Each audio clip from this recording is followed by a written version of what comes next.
Here's some tips to make your work from home space comfortable, productive, and personalized. Working from home means making the most of space that isn't typically set up for work. Your home office might also act as your gym or your kid's classroom. Consider compact seating that's easy to move and store, or standing height desks to get support on the go.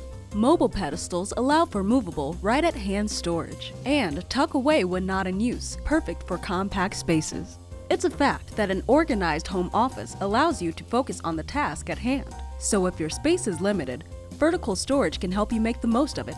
It can also help you add some personality to your home office.